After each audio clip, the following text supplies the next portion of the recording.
So I came up with this idea of the art of unfinishing and an accident, which I think is beautiful and serendipitous. Is I was asked by Unink. I don't know if you're familiar with the work that Unink does in Austin, but they are they're an incubator for creative startups, like people that want to be artists or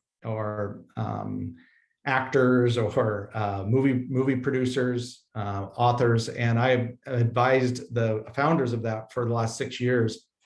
And they asked me to do a commencement talk after one of their cohorts graduated. And I just kind of sketched out this idea that was based off the principle that the work is actually never done, that the finish line is an illusion. And so from there, I blew this out into a keynote and actually do it as a 2-hour workshop, either publicly or sometimes go into companies and wreck their world with these ideas. This is born of 3 facts. And I don't use that term loosely. I think these are facts. The first is that everything is evolutionary. The static of anything is an illusion. Everything is changing. Ourselves, our environment around us is in a constant state of evolution. Secondly, nature kills pretense. We learned this from the pandemic, is that in the business world, in society, the things that we thought were real, many of them turned out to be illusions. And this is born of the idea as an outdoorsman and grew up on a cattle ranch and a mountain man and everything, is nature doesn't give a shit about your beliefs or your political beliefs or religious beliefs. It cares about skills, and it cares about your ability to handle yourself. Because like somebody once said, everything in nature either wants to kill you or eat you. Now, it's a little dark, but kind of true. And that's the same principle that applies to being a startup. Everything wants to kill you or eat you. And I don't say that negatively. I say that as a reality check. And then finally, no one knows what's going to happen next. I often use Shelby and Zach as an example of this incredible ability to shift on the fly. And pivot is an overused word, but that's what it is. And it's a type of agility, and it's really more of a type of resilience to hold on to a core idea and just keep adapting until it works. So if that's true, then business and startups really look like this. They look like they're gardens. They're not cut flowers. They're not manicured lawns. They're a garden that you go out into, and it's this symbiotic relationship between the grower and the ground. It's a symbiotic relationship between the forces of nature and the will of the human to create the infrastructure and the conditions for something to grow. What happens in business a lot, especially in startups, is a very left brain approach, what I'll use frequently in this presentation, a masculine approach to business, which is about creating order at the expense of life, and tends to be dehumanizing in its approach, as opposed to rehumanizing. Secondly, it's like a piece of art. Van Gogh famously said, "I've never finished a painting, I just stopped painting it." And so, yes, there is a framework and a structure, and there is as Seth Godin says, a ship it moment in any sort of launch. But you're never actually really done. There's iteration and evolution and liminal spaces in between all of whatever you're putting out into the world, whether that's in your culture or in your products or in your brand, which are kind of obviously the big 3.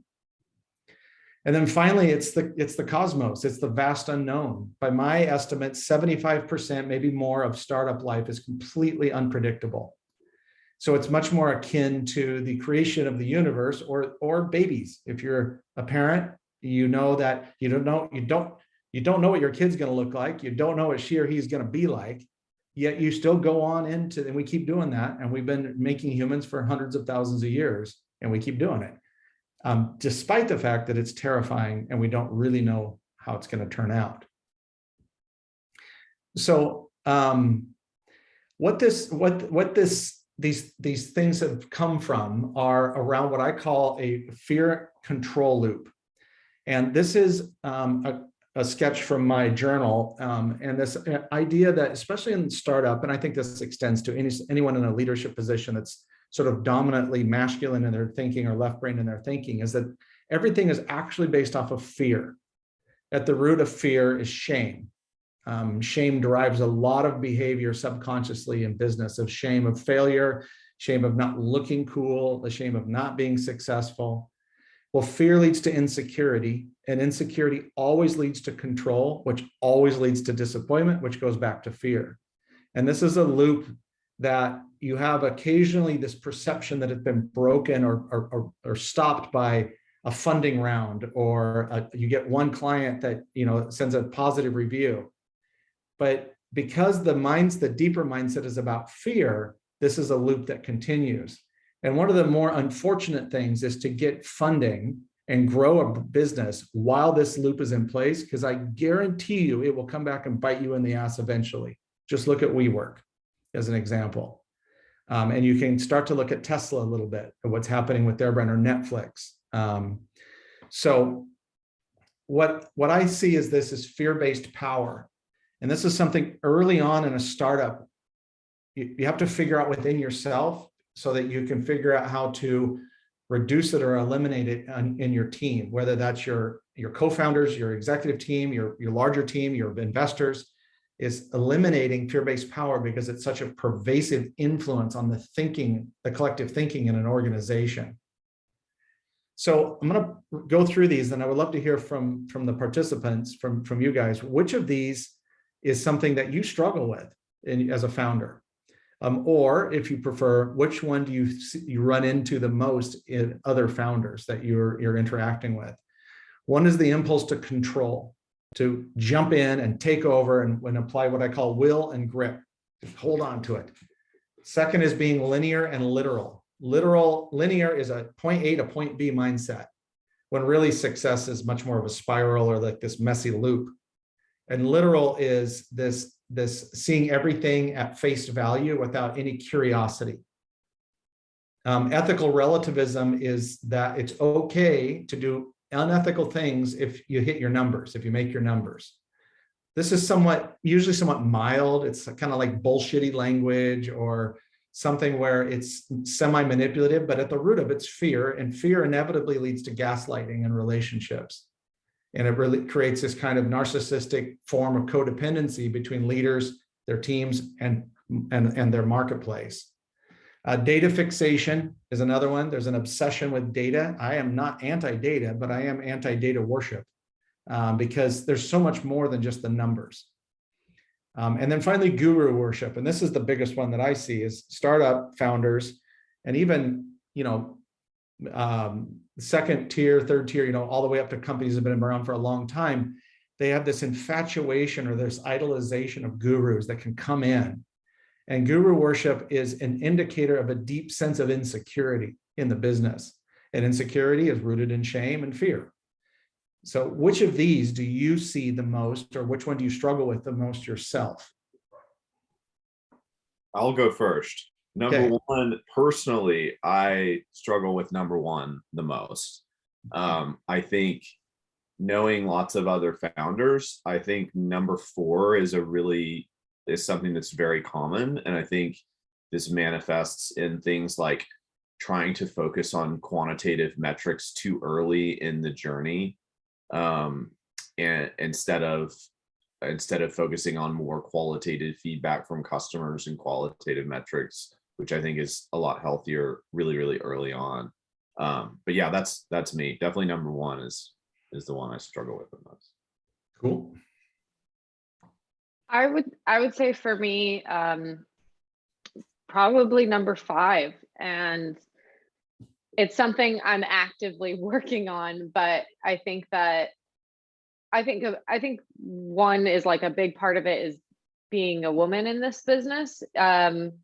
It's like finding your footing by often you're being told what the best path is. And that's probably true for everyone. And it's having to kind of like gain this confidence to make your own decisions, which is hard.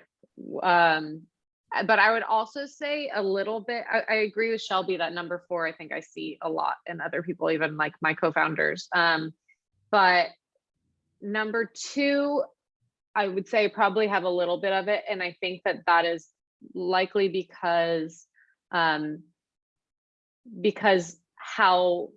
much unknown there is, and how much just discomfort there is in the startup world, that it's kind of easier sometimes to think about things in a linear or literal way.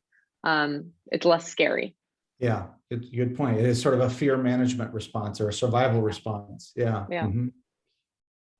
Yeah, I totally resonate with that part. Number 2 is definitely mine, because I'm very much like a systems process person, and there's definitely a time and place for that, but also it can sometimes pigeonhole me into, I want to make things. I think honestly, the root of my 2 is 1, because I can control it if it's literal, if it's linear, if I can document it, if it's a nice flow chart, it makes it seem like something I can control. So I would almost probably say 1 is even more powerful than 2, even though it manifests as 2. Right. Awesome. Great. And I think you can look at number 2 as really think of it more as like say a screwdriver as an example. Is you don't just carry around a screwdriver. You see a loose screw and you go get a screwdriver. And that's where I see systems thinking as an example coming in and being used. What happens in business often is systems thinking becomes the overall mindset that fits everything, and it kind of has a tendency maybe at times to try to force removal of some of the mystery of it all, because mystery is seen as a threat. And I think also this goes to that I think it's good to be linear in like short little blocks. Like I sometimes see the people that come to me and needing counsel, especially startups, they have like these year-long marketing plans. I'm like, what the hell are you doing? Like maybe 90 days max. Now, you want a lifelong brand strategy because your message, your audience, and those things should probably stay about the same. But the marketing plan, the execution plan is much more agile based and sprint based than anything. Great discussion. So I want to talk about marketing for a little bit in the startup world, and how this mindset of fear-based power messes that up. And so what I believe is that marketing makes things worse often in startups, because there's a pressure, especially if you have funding, there's a pressure to spend that money on marketing because they expect you to hire people, make things, and market things. But if you don't know who you are, marketing is the worst possible way to figure out an identity crisis. And you start to see this too with startups like A/B testing their mission statements and values and beliefs. And I please don't do that. Be you and let the world react to you. Further, your message is not what people want to hear. All of your great innovation, the companies that we venerate as innovative, they didn't market test something to figure out what people wanted to hear. They said what they wanted to say. Apple, Nike, Patagonia, you can, to name some. So here's a few things marketing makes things how marketing makes things worse. One is this really happened in the pandemic with all of kind of the idle time, is that we began to mechanize bullshit. And this is actually literally a fertilizer plant.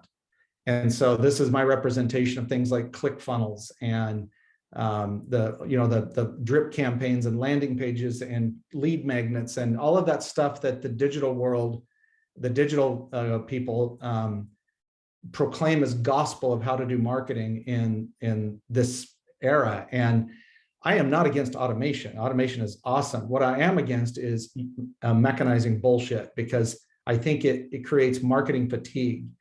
When I do this workshop in a larger, especially in person, but in a larger room, I ask how many of you receive unwanted, poorly written LinkedIn messages, just that. And it's everybody. So that's a type of mechanized bullshit. Or you sign up for the freebie and then you get carpet bombed with the daily emails, pitching a $99 course or whatever they're selling. And I think it's gross. So the second is a type of intrusion or interruption or unwelcomed interruption. This is a scene from the Minority Report, which was a while ago. And a lot of the stuff in that movie is kind of coming true. And one is this sort of like hyper personal marketing, but it's super intrusive, and it actually is starting to, some research is showing, starting to mess with the neuroplasticity of the brain. And it's creating a type of fatigue that's making us, that's affecting decision-making. Second of all, or third of all, it's dehumanizing. This is from my favorite marketing cartoonist, the cartoonist Tom Fishburne. So if you don't follow him, I highly recommend, of this idea that it's completely okay to extract data from your audience and use it to try to sell them something. And again, there's an ethical line here, of course. Of course, the use of data is fine, but it's this moral or ethical relativism related to it that causes, based off of fear, that causes brands to have some of their behaviors. And then finally, you deal with this a lot as this vast sea of sameness that marketing has created. And where you go from website to website, slogan to slogan, and you can't tell if they're selling hamburgers or cloud software or accounting services. And it's all just rearranging cliches. It's like pop country or Keurig. It's just the same shit every day.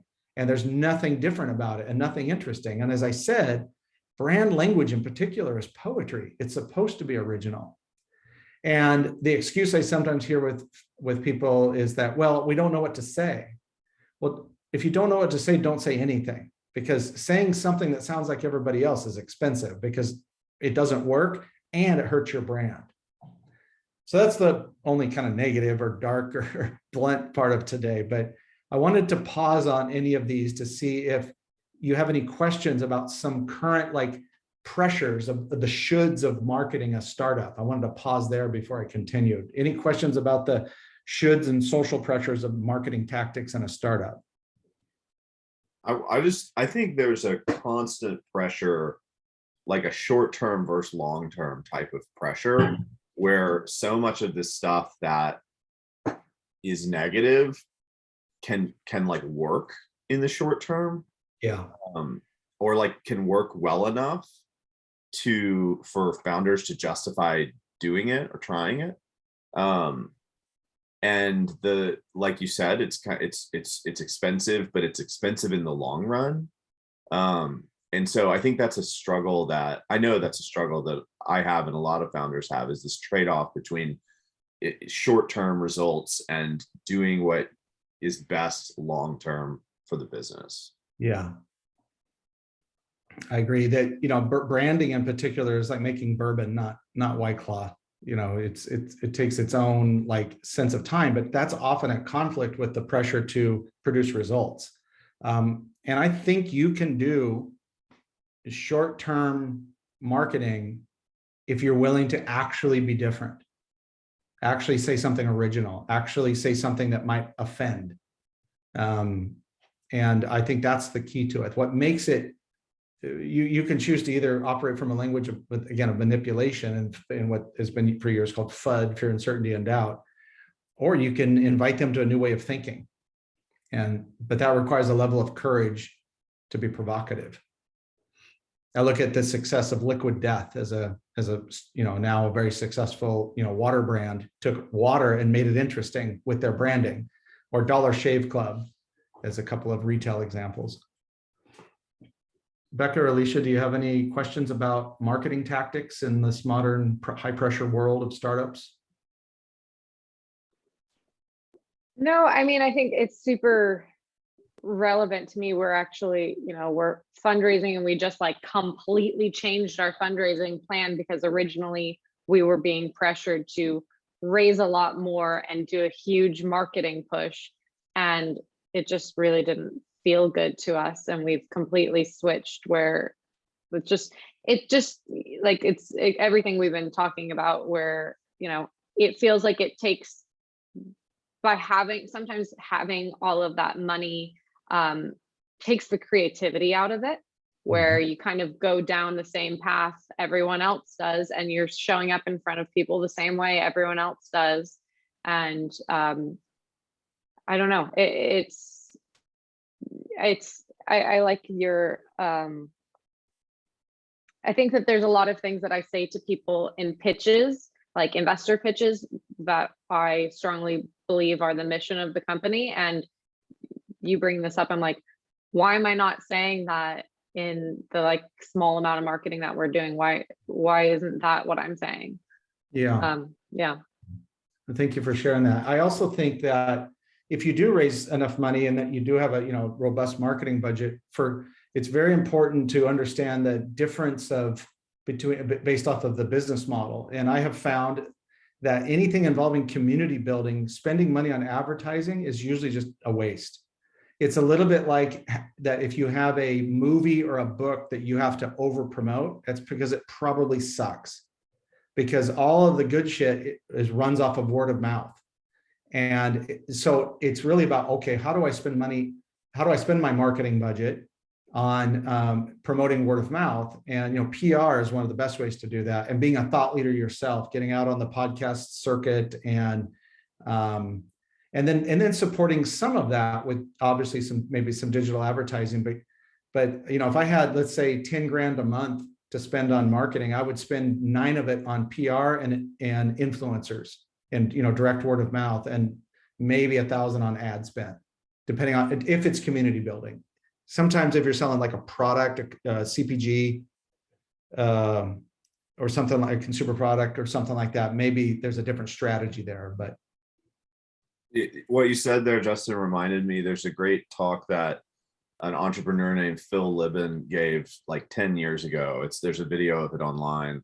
He Evernote. He was the founder of Evernote, and now okay. he's doing something new. And anyway, in the talk, he's like, if you have any dollars to spend your dollars making your product better, because if you make your product better, then you get everything else for free. Yes. All of your marketing, your recruiting, everything else comes for free when your product is exceptional. And yeah, the way you were describing that reminded me of. Yeah. Alicia, anything to add?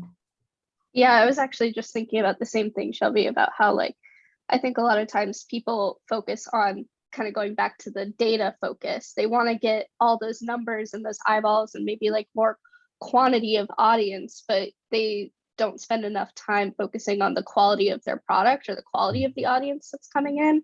I think that's an easy trap to fall into that I've seen, where it's you just want to keep upping the numbers, you want the graph to go like this, but that might not actually be good for your business. And to have more and more people, you want to focus on the product.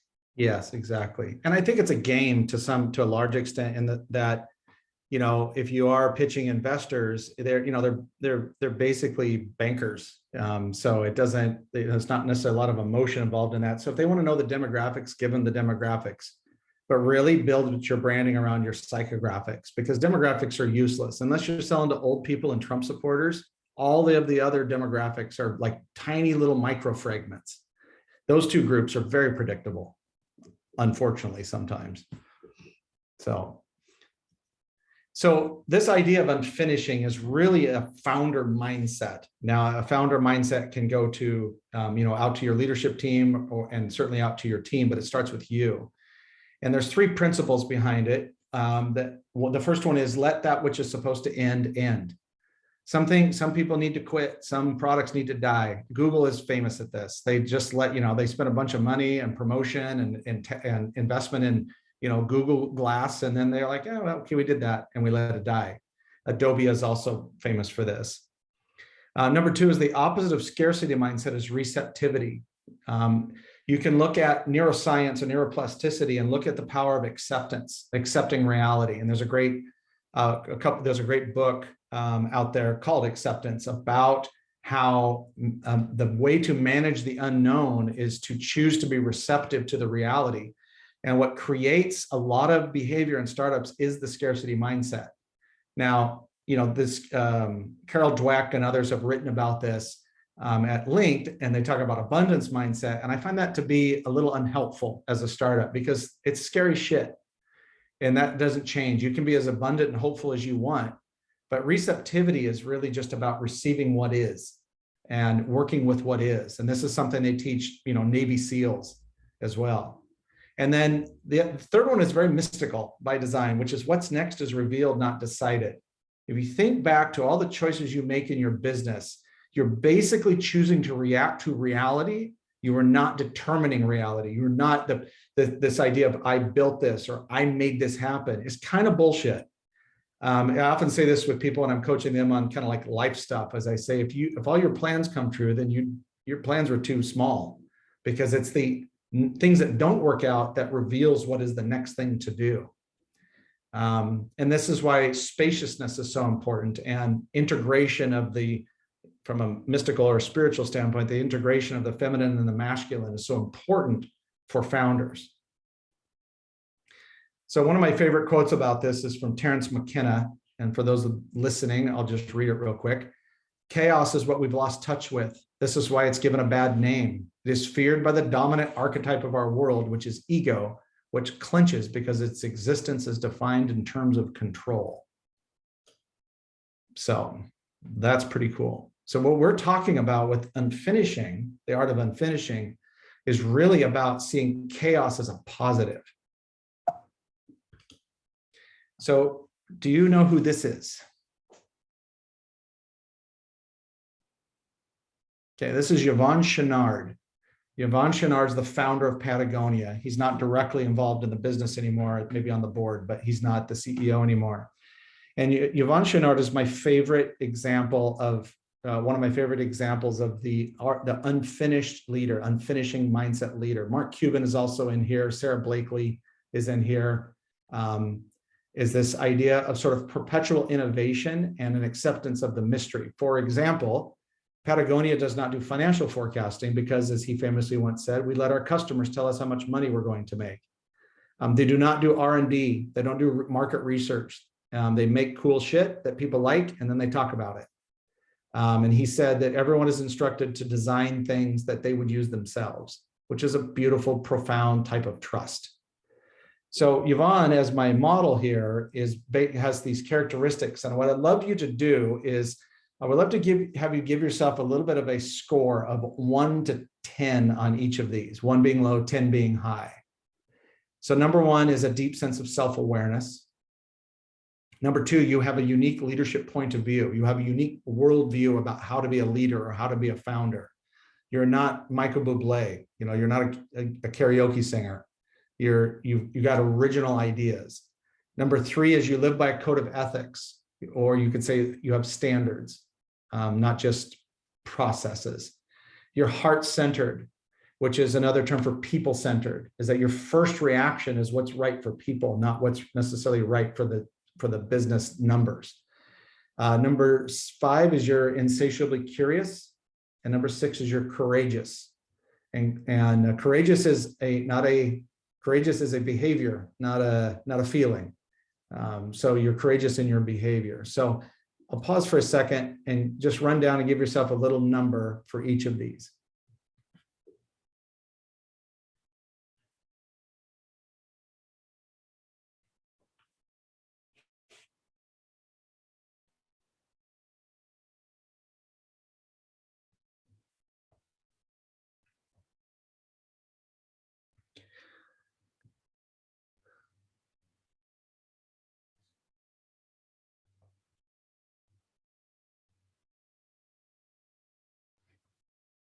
Okay, if you feel brave, which one was your lowest number? Yeah, we don't need to know what the number is, but which one did you give yourself the lowest score? Number 2 for me. Curious. Oh. Okay, Shelby, yours was 2? As a Mine unique was leadership 2 as point of view? well. Okay, and Becca, what was yours? 5. 5, okay. So I know you well, Shelby, and I do think you have a very different point of view. I just don't know that you share it that much. I think that you have such a unique way of looking at the world, because part of it is that everyone around you that I know respects your mind and your character. And you have a goodness about you that is a groundedness and goodness about you. And I think those are very unique leadership points of view in the world. Also, one of the most open people to feedback I've ever met.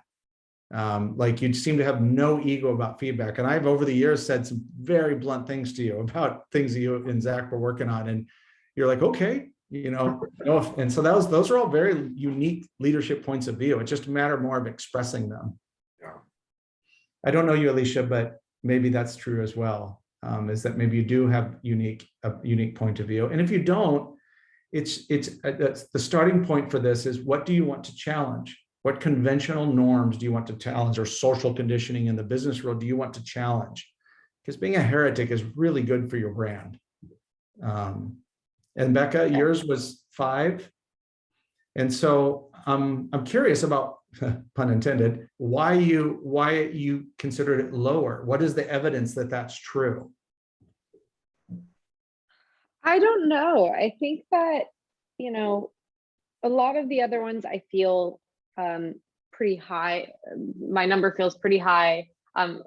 Number 2, I would say, feels high, but like you kind of said for Shelby, I don't think I'm expressing it very much. But and curious could be because of kind of like exhaustion a bit, and so I think it takes a little bit of that out of me. You know, because I think curiosity comes from, like, you know, being willing to explore different things. And I think that with my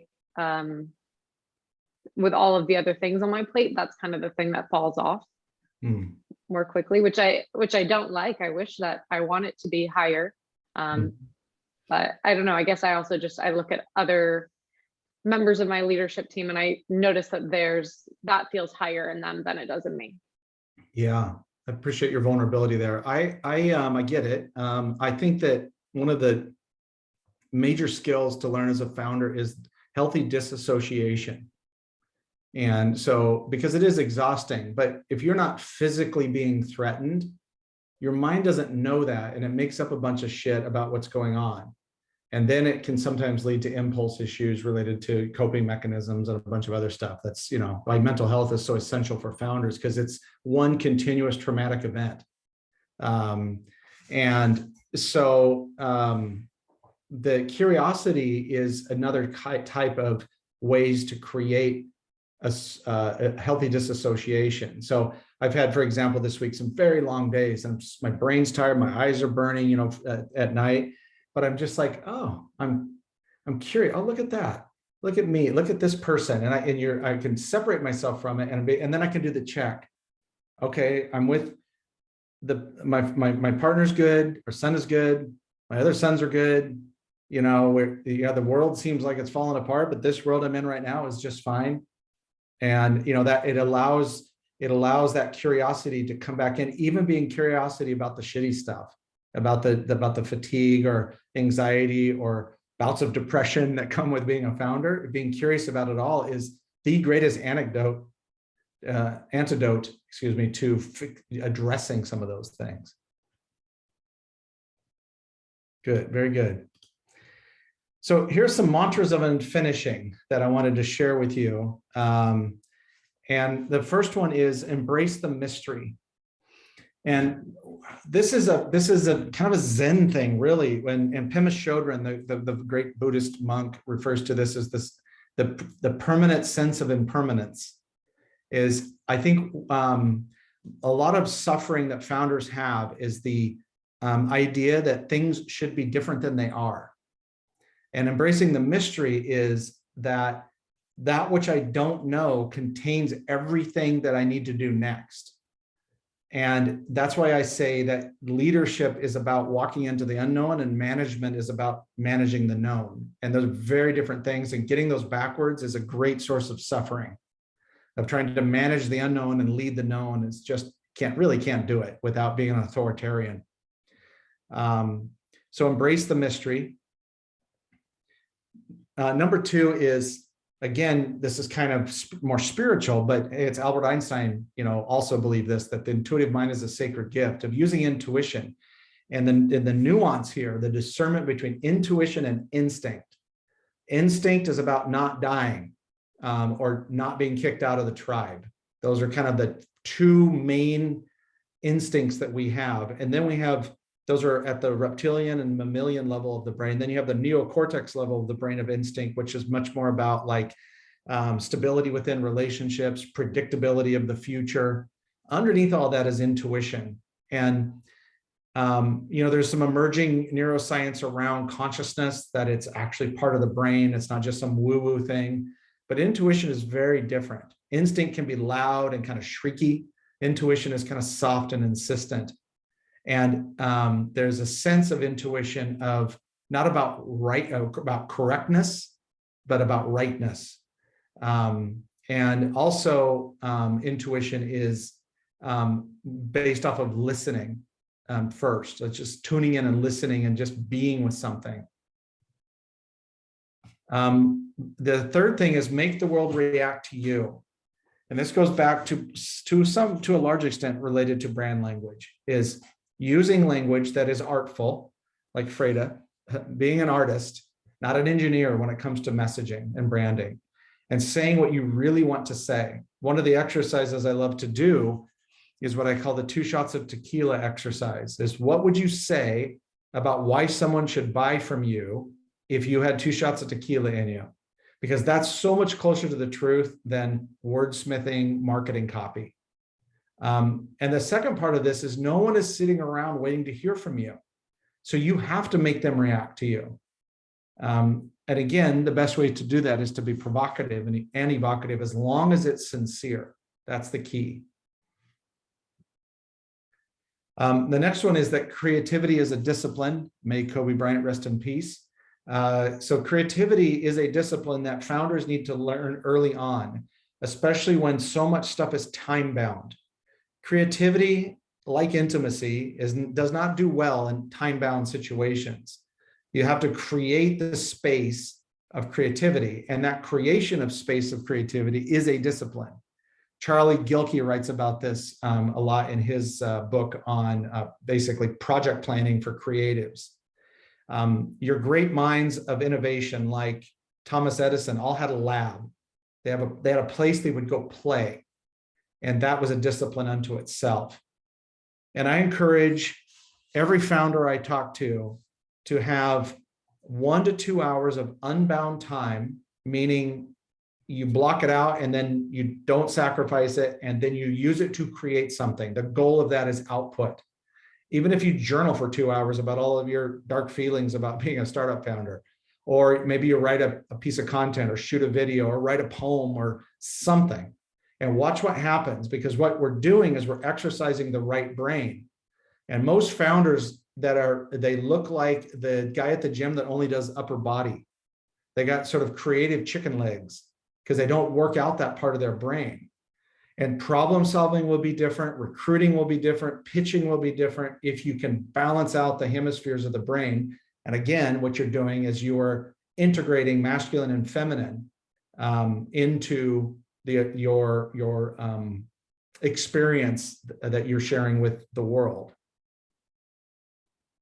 The next one is stopping as a strategy. We're the only omnivores or carnivores that we don't sleep after eating.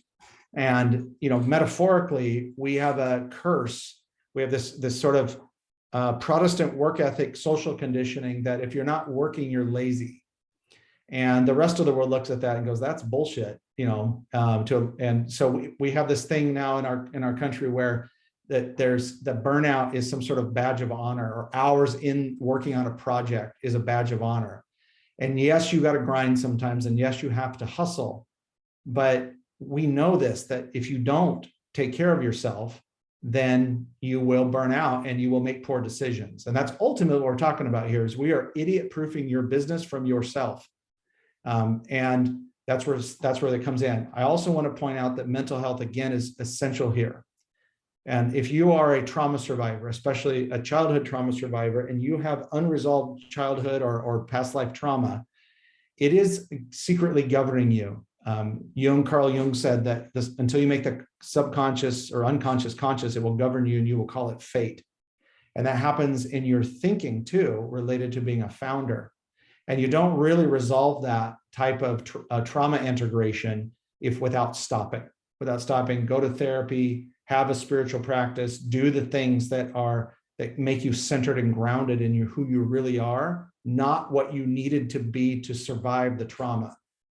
And I think a lot of founders have unresolved trauma that then starts to play out on everyone around them. Everyone else gets to experience their unhealedness or disintegration of that trauma. And then finally, like in a PG-13 movie where they get to say the F word once, this is my time. Says fuck the formula. Is be like Willie Nelson, not like Luke Bryan. is, go out and actually do something that is off formula. Now, it doesn't mean that you shouldn't look at other business models and structures and be inspired by them. Of course not. But it does mean don't look for best practices, look for best principles. Look to see the behaviors and the thinking, not the systems necessarily of other companies and other organizations. Keeping in mind that the only formula that really works is the formula for selling formulas. That works quite well.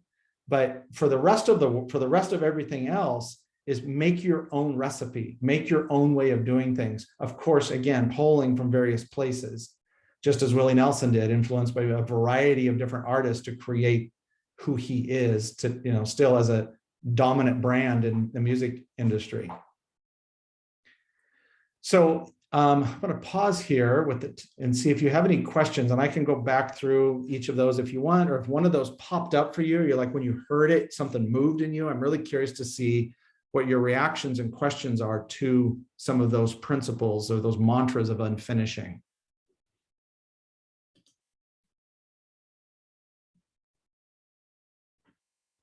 I have some thoughts. If somebody else wants to go first, though, they can. First of all, I'm definitely gonna rewatch this because it's like half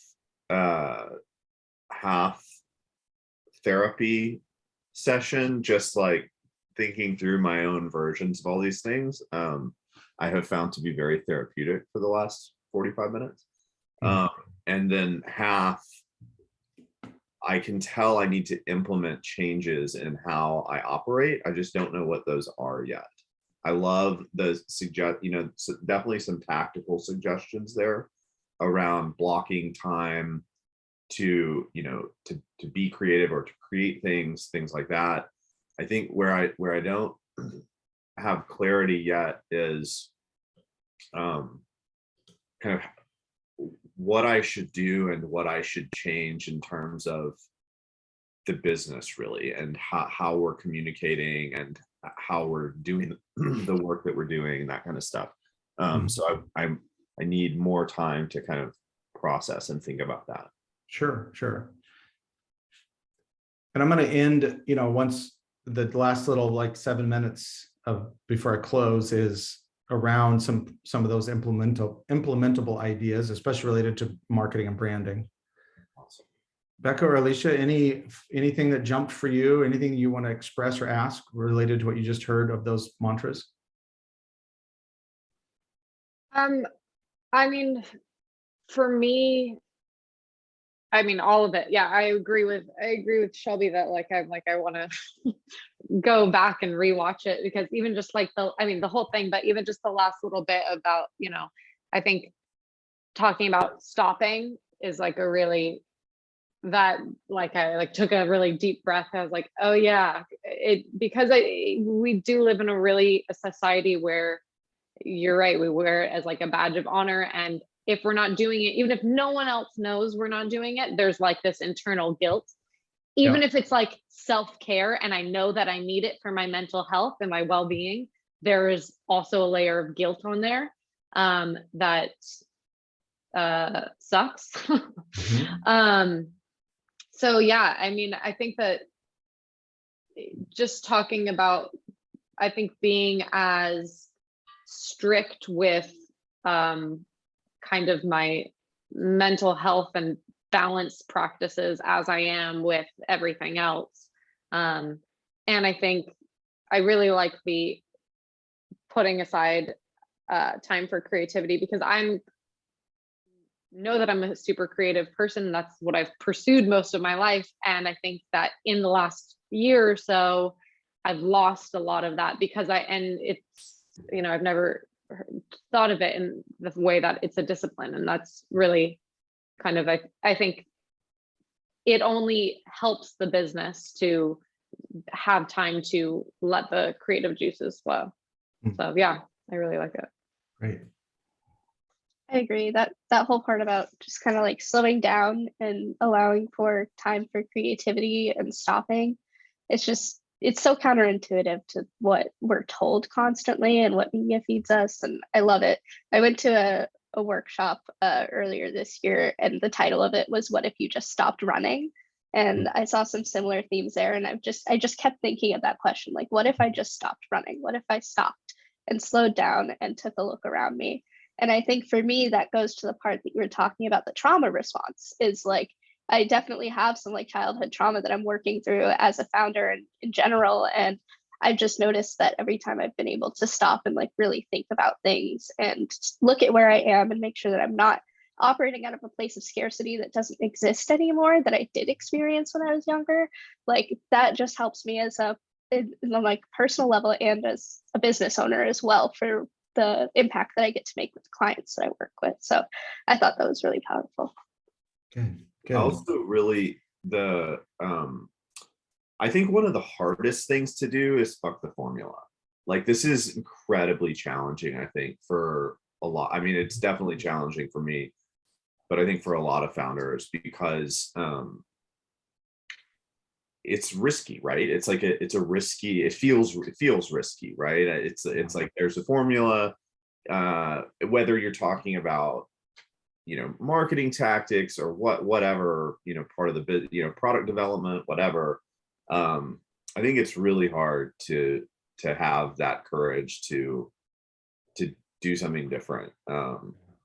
So yeah, and building political capital to say no as well, to especially to investors or advisors that, you know, often in their, you know, they have their best interests, your best interests in mind, but their safe place, their formulas and what they've seen other people do. And I think that, again, it goes back to the game. Sometimes you can have the formula when you're talking to investors, and then how you really do things with your team is you do have much more of that, like, you know, fuck the formula mindset. I think it's also important to, as you grow, as you expand, you start to build to your team, is make sure that doesn't creep in, because sometimes we hire people off of their resume, you know, their technical knowledge, all that shit can be trained. I mean, most of the time it's that mindset of curiosity and willingness to be different. And, you know, this is why I'm such a huge promoter of DEI in startups, because yes, it's about social justice, but mostly it's just about, you know, white dudes all kind of think American white dudes can really tend to kind of think the same way. And I think it's important to infuse or bring into your business people that have had to have a different experience than you, and whatever that may be. So the last little bit of this is just kind of 3 reminders, and I'm not going to use slides. I'm just going to share based off of, you know, this conversation wrapping up, is 3 things that you can do right now for your brand related to unfinishing. As one is go figure out your root system. Your root system is your mission, vision, and values. And you may have already done that. But if you're not marketing around it, if you've not organized your brand around it, you're missing out, because by inviting people into your belief system, by inviting them to your mission, you don't need to persuade, you just invite. And so you look at the success of mission-oriented brands, whether it's Tom's Shoes or Bumble or even Starbucks. They lead not with their product, because most of the time nobody gives a shit about your product, but they do care about what you believe and how you be and what your mission is and what your values are. The second thing is to reiteration, is to be a heretic. Is you need an enemy to challenge, an institutional enemy to challenge, to say, and so using liquid death again, they're going after like Coke and plastic waste. And so if you buy a case of liquid death, they send you a mailing label that you can then fill the box with plastic Coke bottles, like Dasani bottles, and you can ship them to Coke's headquarters for free, which is freaking brilliant. And so that's that heresy of looking within your industry and being blunt about, being direct about who you're taking on. So this is the whole, like I said, brand, being a heretic is good for your brand. And then the third aspect is is make, in everything you're doing with your branding and marketing, make your customer the hero. So you're familiar with Joseph Campbell's hero's journey, or Carl Jung's hero archetyping, is you're not the hero. Your product's not the hero. That you are a advisor to, a mentor to the hero, which is the customer. And that's true in business to business, B2C, nonprofit, public policy, all of it is, that's always true, is make them the hero. So this is, to me, an ongoing conversation. So as you think about these things and you think about these ideas and you start to think about applying some of the unfinishing principles to your business, if something pops up for you, just message me on LinkedIn and say, I got a question for you. It's always free to be my friend. And then I'm also on Growth Match as an advisor. So you can book a call, or, you know, especially if you need messaging triage, I can come and help with that. But I think just the final little, what I call it, a one-word checkout, which all of us will do, is how are you feeling at the end of our time together? How are you feeling in one word? I would say reflective. I'd say inspired. I am feeling peaceful. And I feel grateful. So we have a few more minutes. Are there any other areas of just sort of open questions that you want to ask me? And it doesn't even have to be about this presentation. It could be about anything you're dealing with as a founder, or any of that. So we have a few minutes if you have some questions. One of you guys go.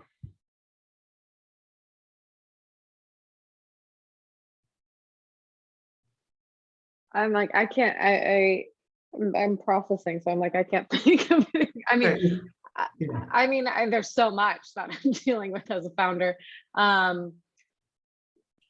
But yeah, I don't know. I don't think anything, Alicia, if something comes up for you, I don't think there's anything specific that's come up for me because I'm still kind of processing. I get you. Yeah. I guess one thing I'm thinking about is the idea of, you know, trying to make the mystery and the uncertainty feel certain is something that's basically what I do for founders. I try to like take the things that are more predictable. I guess it's more like the management side than the leadership side, but I try to take things and make them organized so that way they can then delegate to people, learn to delegate, learn to scale things, because in order for it to be scalable, it has to be repeatable. So I guess I'm struggling with the kind of taking the fact that I know that that's necessary for the company, but also that I don't want to try to take away from the creativity and the iterative processes that need to happen alongside this kind of scalable, repetitive process, if that makes sense. So it's kind of like a pulling dichotomy in my mind right now. Yeah, but I hear what you're saying. And I think it's interesting is that what you do does add to some level of predictability, because your systems are in support, someone's systems are in support of their beliefs, even if they don't realize that, you know. So we talk about priorities. Priorities are not your to-do list, they're your behaviors. So that's on one side. On the other side, your systems inform your outcomes to a large extent too. And at the root of systems thinking in particular is ontological structures, which is that your intention drives your mindset, which drives your behavior, which drives your results. And if you want to bring some stability, some predictability in, is to have systems, as you do, as you're teaching your clients or implementing for your clients, that do manage the predictable, because then that frees them up to go deal with the unpredictable. And I think that's something to maybe think about even from a messaging standpoint, maybe more direct, but this idea as the thing that's going to, if it can be systematized, it can't bite you in the ass. It's that simple. If you can systemize it, you'll know it's coming, and it may try to bite you in the ass and it may suck, but you know it's coming because you created a system around it. That which you don't have a system around or can't systematize could still, you know, as Mike Tyson said, everyone has a plan until they get punched in the face. So that could definitely and will happen in a business.